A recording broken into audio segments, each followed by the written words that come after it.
Page খোলার পরে কোন বিষয় নিয়ে কাজ করবেন সেটা অনেকেই বুঝতে পারেন না, বা আপনার পেজের ক্যাটাগরিটা কি হবে সেটাও আপনি বুঝতে পারেন না। তো সেই বিষয় নিয়ে আজকে কথা বলবো। হ্যালো এভরিওয়ান, আসসালামু আলাইকুম। অনেক বেশি বেশি বাজার করার পরে যেই বাজারগুলো তাড়াতাড়ি নষ্ট হয়ে যাবে চেষ্টা করি সেইটা আগে খাওয়ার জন্য, আর যেটা ফ্রোজেন বা সংরক্ষণ করা যাবে কোনোভাবে সেইটা আমি সংরক্ষণ করে দিই।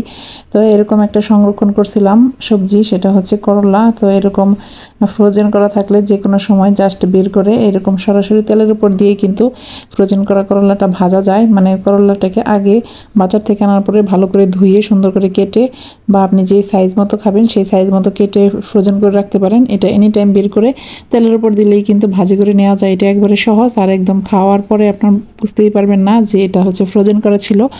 তো এরকম আরও বেশ কিছু সবজি ফ্রোজেন করে রাখা যায়, তবে আবার সব সবজি কিন্তু রাখা যায় না। যেই সবজিগুলো রাখা যায় না সেই সবজিগুলো আমি আগে খাওয়ার চেষ্টা করি, আর যেগুলো রাখা যায় সেগুলো তো রেখে দিই।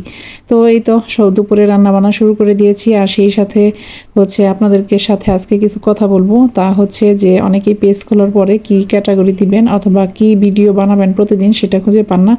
তো সেই বিষয়ে একটু কথা বলবো।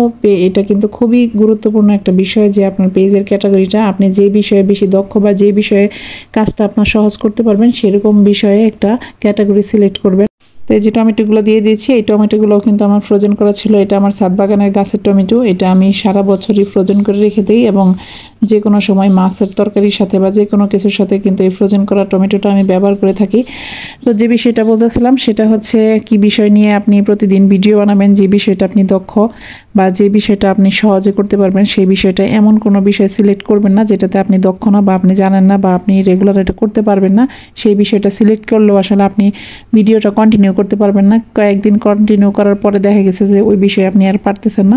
তাহলে সবচেয়ে ভালো হয় এমন একটা ক্যাটাগরি বা এমন একটা বিষয় মানে সিলেক্ট করা যেটা হচ্ছে আপনার রেগুলার ভিডিও বানাতে কোনো অসুবিধা নাই, এবং রেগুলার আপনার কোনো মানে বেশি একটা ঝামেলা হবে না, সহজেই করতে পারবেন। এরকম একটা ক্যাটাগরি সিলেক্ট করে রেগুলার ভিডিও বানাবেন।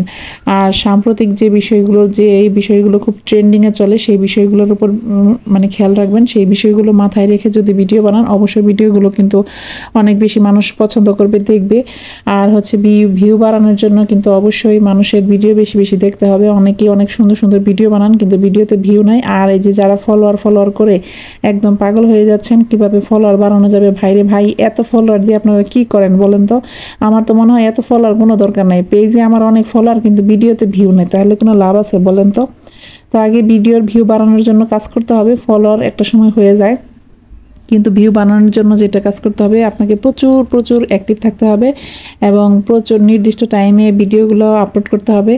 আর হচ্ছে রেগুলারিটি মেনটেন করতে হবে। রেগুলারিটি মেনটেন না করলে কিন্তু আপনার অডিয়েন্সগুলো আপনার পেজে আর থাকবে না। তো এই ছিল আমার আজকের ভিডিও। মোটামুটি নতুনদের জন্য অনেক কথা বলে ফেললাম।